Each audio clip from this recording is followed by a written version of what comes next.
دوستو، میرے عزیزو، اللہ تبارک و تعالی نے ہمیں وقت کی پابندیوں میں جکڑا ہوا ہے۔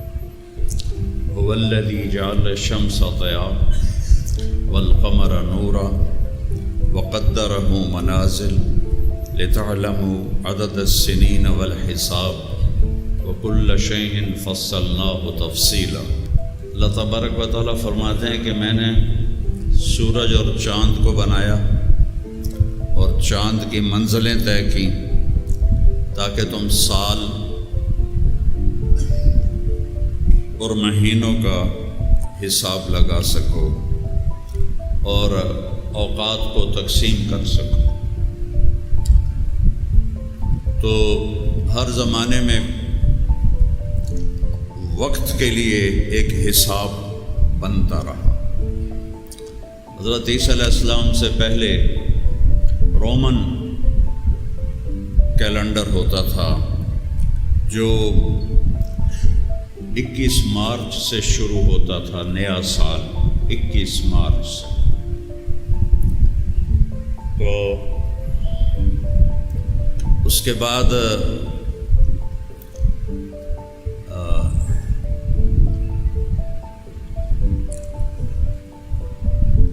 جولیس سیزر، یہ بہت بڑا رومن بادشاہ گزرا ہے، اس نے اس کو تبدیل کر کے جنوری سے سال شروع کیا۔ تو 10 مہینے کا ہوتا تھا وہ کیلنڈر، اس میں جنوری فروری نہیں ہوتے تھے۔ تو جولیس سیزر نے جنوری اور فروری، جنوری جولیس کے نام سے اس نے اس کا 2 مہینوں کا اضافہ کیا، جنوری اور فروری۔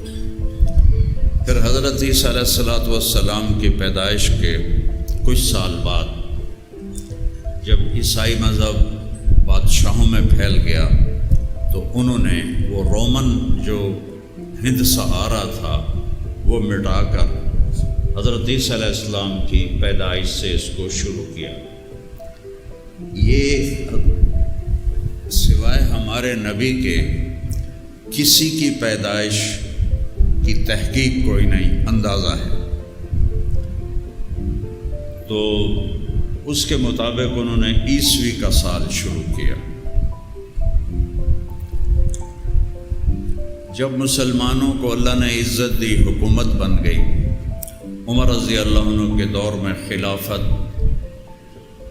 22 لاکھ مربع میل میں پھیل گئی، تو ابو موسیٰ اشعری رضی اللہ تعالیٰ عنہ بصرہ کے گورنر تھے، انہوں نے حضرت عمر کو خط لکھا 17 ہجری میں کہ آپ کے خطوط آتے ہیں، احکام آتے ہیں، پتہ نہیں ہوتا بھائی کداں شروع کرنا ہے تو کداں ختم کرنا ہے، تو ارخ لنا، کوئی ہمارے لیے تاریخ کا نظام بناؤ، کیلنڈر، آج کی زبان میں کیلنڈر بناؤ۔ تو حضرت عمر نے صحابہ کو جمع کیا اور سب سے رائے لی کہ ہمارا سال وہ اور سال کا کیلنڈر وہ کیسے بنایا جائے۔ تو بعض کی رائے تھی کہ اللہ کے نبی کے پیدائش کے دن 12 ربیع الاول سے بنایا جائے، بعض نے کہا فتح بدر سے بنایا جائے 17 رمضان، بعض نے کہا کہ فتح مکہ سے بنایا جائے کہ اس میں اسلام کو شہرت، اسلام کو حکومت ملی مضبوط پائیدار، تو فتح مکہ سے بنایا جائے۔ تو حضرت علی رضی اللہ تعالیٰ عنہ نے فرمایا کہ ہجرت سے بنایا جائے، ہجری سے بنایا جائے، کیونکہ اسلام کو جو حکومت ملی، عروج ملا، وہ میرے نبی کی ہجرت سے ملا۔ اب ہجرت دیکھنے میں تو کوئی عظیم الشان مارکہ نہیں، بدر کی طرح، خیبر کی طرح، فتح مکہ کی طرح ہمارے نبی قریش مکہ سے جان بچا کر پہلے غار میں چھپے ہیں، وہاں 3 راتیں اور 2 دن گزارے ہیں، اور پھر یکم ربیع الاول کو 27 کی رات، جمعے کی رات تھی، آپ اس غار میں داخل ہوئے کہ جمعہ ہفتہ وہاں گزارا، اور یکم ربیع الاول کو آپ وہاں سے حضرت ابوبکر صدیق کے ایک دوست تھے عبداللہ بن اریقط، جو اس وقت مسلمان نہیں تھے، ان کو رہبر بنا کر ایک انجان راستے سے مدینہ کا آپ نے سفر شروع کیا۔ وہاں سے اسلام کا جھنڈا بلند ہوتا چلا گیا۔ تو حضرت عمر کو یہ رائے بڑی پسند آئی۔ دیکھنے میں یہ ایک واقعہ ایسا تھا کہ دشمن سے بچ کر جا رہے ہیں، کوئی فتح نہیں ہے، لیکن ساری فتوحات اسی ہجرت میں تھیں، تو یہ طے ہوا کہ ہم اپنے کیلنڈر کو ہجری سے شروع کریں گے، شروع ہو جائے گی۔ پھر یہ ہوا کہ سال کی ابتدا کہاں سے شروع کی جائے۔ اب ایک ابتدا پیچھے سے آ رہی تھی، جنوری، فروری، مارچ، اپریل۔ اب ہم اپنے سال کی ابتدا کہاں سے شروع کریں؟ پھر اس میں کئی رائے آئیں، یوم پیدائش سے، یوم وفات سے، فتح مکہ سے، غزوہ بدر سے۔ پھر حضرت علی نے فرمایا کہ محرم سے شروع کیا جائے، کہ محرم سے پہلے 2 مہینے ذوالقعدہ ذوالحج میں سارے عرب کا حاجی آتا ہے مکہ میں، اور ان کو واپس جاتے جاتے یکم محرم ہو جاتی ہے، تو وہ اپنے جب گھروں کو جائیں تو نیا سال لے کر جائیں۔ تو یہ رائے بھی حضرت عمر نے پسند فرمائی، اور یکم محرم سے ہمارے سال کی ابتدا ہوئی۔ ہمیں اللہ نے چاند کے نظام سے کیلنڈر دیا، باقی دنیا کو سورج کے نظام سے کیلنڈر دیا ہے۔ مجھے خیال آتا تھا کہ سانوں بھی اللہ اے سورج والا دے دیندا تے اے جڑی مصیبت بمدی اچانک ویکھن والی روز ہلال کمیٹی اتنے پٹھانا نو ہیک دیں پہلے نظر آ جاندہ ہے، سانوں ہیک دیں بعد نظر آمدہ ہے، اتھے عید پہلے ہوندی پئی ہے، اتھے روزہ ہوندہ ہے، تو رولا ہی مک جاندہ۔ یہ مجھے ایسے خیال آتا تھا، لیکن پھر یہ مجھے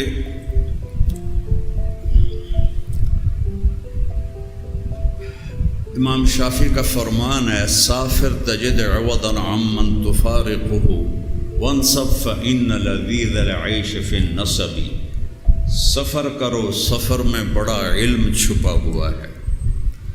اب یہ جو بات میرے دماغ میں تھی کہ سورج کا کیلنڈر ہوتا، چاند کا نہ ہوتا، یہ جا کے مجھے ناروے میں سمجھ میں آئی کہ اللہ نے ہمیں چاند کا کیلنڈر کیوں دیا ہے، سورج کا کیوں نہیں دیا۔ ہمارے نبی کو اللہ تعالیٰ نے وما ارسلناک الا کافۃ للناس بشیرا ونذیرا، میرے محبوب ہم نے آپ کو پوری دنیا کے انسانوں کو کفر سے نکال کر ایمان کے راستے پر لاؤ۔ اب آپ تو 23 سال کے بعد دنیا سے چلے گئے، تو حکم تو باقی ہے، تو پھر یہ کام اللہ تعالیٰ نے اس امت کے سپرد کیا۔ یہ جو تبلیغ کا کام ہو رہا ہے، یہ ختم نبوت کا اصل کام یہ ہے کہ اب کوئی نبی نہیں آئے گا، ہم نے جا کر پوری دنیا کے انسانوں کو اللہ کا پیغام سنانا ہے۔ تو اب میرے نبی کا کیلنڈر بھی وہ ہونا چاہیے جو پوری دنیا میں کام کرے، کہیں کام کرے کہیں نہ کرے، تو پھر عالمی نبوت کی شان کے یہ خلاف بات بنتی ہے۔ تو میں گیا ناروے، وہاں شمال کا زمین کا آخری کنارہ ہے۔ میں نے ان سے کہا کہ میں نے وہ جگہ دیکھنی ہے۔ کہنے لگے سانو 33 سال ہو گئے نارے وچ اسی کدی نہیں گئے، بڑا اوکھا سفر ہے، تجھ کی جا کرنا ہے؟ میں کہاں اتنے اذان دیواں گا، نماز پڑھاں گا تے اس زمین نو گواہ بناواں گا کہ یا اللہ میں ایتھے بھی تیرا پیغام پہنچایا۔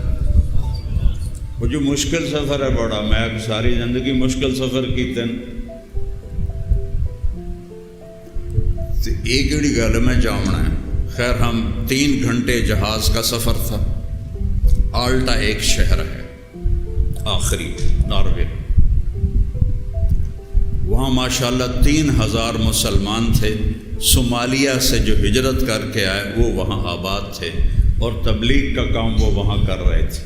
آخری شہر میں تبلیغ کا کام ہو رہا تھا اور اس وقت ٹورسٹ بہت تھے تو ٹیکسیاں نہیں ملی ایئرپورٹ سے ہمیں، تو وہ صومالیہ کے دوستوں نے ہمیں اپنی گاڑیاں دی، ہم 10-12 ساتھی تھے، تو ہم ان کی گاڑیوں پہ آگے چلے، تو وہ 5 گھنٹے کا سفر تھا مسلسل، صرف ایک جگہ رکے نماز کے لیے شاید، وہ بس چل سو چل، اور ہر تھوڑی دیر کے بعد سرنگ آتی 5 کلومیٹر، سرنگ آتی 8 کلومیٹر، 3 کلومیٹر، سرنگیں ہی سرنگیں، پہاڑ ہی پہاڑ تھے اور چاروں طرف پھیلے ہوئے تھے باراسنگے، اتنے خوبصورت۔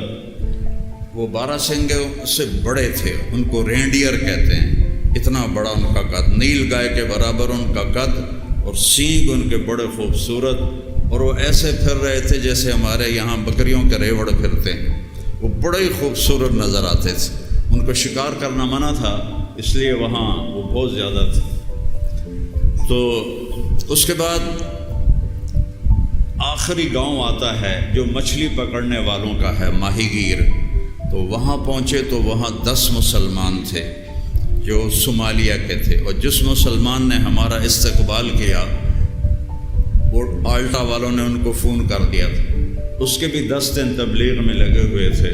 تو اس طرح دنیا کے آخری گاؤں میں بھی تبلیغ کا کام اللہ تعالیٰ نے پہنچایا ہوا تھا۔ یہ اس ملک میں اگر اور کچھ بھی ہر شے مٹ آ گئی، تباہ ہو گئی، اور اس تبلیغ کے کام سے اس ملک کو بڑی عزت اللہ نے دی ہے اور بڑی خیر دی ہے کہ وہاں تک جا کر انہوں نے اللہ کا پیغام پہنچایا ہے۔ وہاں سے ہم چلے تو وہاں جا کر پتہ چلا کہ 2 مہینے سورج یہاں غروب نہیں ہوتا، جون جولائی، تو سورج کا کیلنڈر فیل ہو گیا۔ سورج جو 2 مہینے چل رہا ہے، ان کی پتہ رات ہے یا دن ہے، اب مغرب کی نماز پڑھنی ہے یا عشاء کی پڑھنی ہے۔ اب تو گھڑیاں آ گئیں تو آسان ہوگا، لیکن گھڑیاں کوئی نہیں، تو اب کیسے پتہ چلے؟ اور 2 مہینے سورج نکلتا نہیں، دسمبر اور جنوری یا نومبر اور دسمبر، 2 مہینے نکلتا نہیں، تو 4 مہینے کے لیے سورج کا کیلنڈر ناکام ہو گیا، فیل ہو گیا۔ تو چاند کا کیلنڈر مجھے سمجھ میں آیا جب ہم وہاں پہنچے، 1 اگست سے سورج نکلنا شروع کرتا ہے، 1 اگست سے ڈوبنا شروع کرتا ہے، اور پہلے دن بس ایسے ڈوبتا ہے اور یوں نکل آتا ہے۔ اس دن کے لیے ہزاروں لوگ وہاں اکٹھے ہوتے ہیں کہ سورج ایسے سمندر میں سامنے یوں ڈبکی لگاتا ہے اور یوں ساتھ ہی باہر نکل آتا ہے۔ پھر اگلے دن 5 منٹ، اگلے دن 10 منٹ۔ ہم 4 اگست کو پہنچے تھے 2012، تو اس دن 20 منٹ کی رات تھی، 20 منٹ کی رات تھی۔ تو جب ابھی ہم نے عصر تو پڑھ لی تھی، مغرب بھی پڑھنی تھی، اور اسی 20 منٹ میں عشاء بھی پڑھنی تھی اور فجر بھی پڑھنی تھی، 3 نمازاں کٹھیاں پڑھنیاں۔ 2 نمازوں کا مسئلہ تو موجود ہے کہ سفر میں کٹھی پڑھ لو، لیکن 3 نمازوں کا مسئلہ تو کہیں موجود نہیں ہے۔ لیکن اللہ نے ہمیں توفیق دی کہ جب وہاں پہنچے تو شدید سردی اور 0 ٹیمپریچر، اور اگست کا مہینہ، اور ہوا ایسے سینہ چیرتی ہوئی۔ میں گیا اور وہاں سمندر کے پہاڑ کے کنارے پر انہوں نے ایسے جنگلہ لگایا ہوا تھا تاکہ کوئی بیچ میں گر نہ پڑے۔ اس کا آسرا لے کر میں نے اذان دی مغرب کی، اور ٹائم ہمارے پاس ٹوٹل 20 منٹ تھا، تو بھاگ کے سامنے گرم ہال تھا، اس میں ہم نے مغرب کی نماز پڑھی، ساتھ ہی عشاء کی نماز پڑھی، اور پھر وطر پڑھے، اور پھر میں نے فجر کی اذان دی اور 2 سنتیں پڑھی، پھر 2 فرض میں نے پڑھائے، اور اس کے بعد میں نے 2 یا 3 منٹ تھوڑی بات کی تو سورج نکل آیا۔ تو اللہ نے ہمیں وہاں 3 نمازیں اکٹھی پڑھنے کی جائز توفیق دی، جائز۔ اچھا، اب وہاں مجھے پتہ چلا کہ چاند، اب وہ دیکھنا تھا، قبلہ دیکھنا تھا، تو سورج تو غائب تھا، تو قبلہ دیکھنے کے لیے میرے پاس گھڑی تھی جس میں چاند کی طرف اس کا ایرو کر دو تو وہ قبلہ بتاتی تھی، یا سورج کی طرف کر دو تو وہ قبلہ بتاتی تھی۔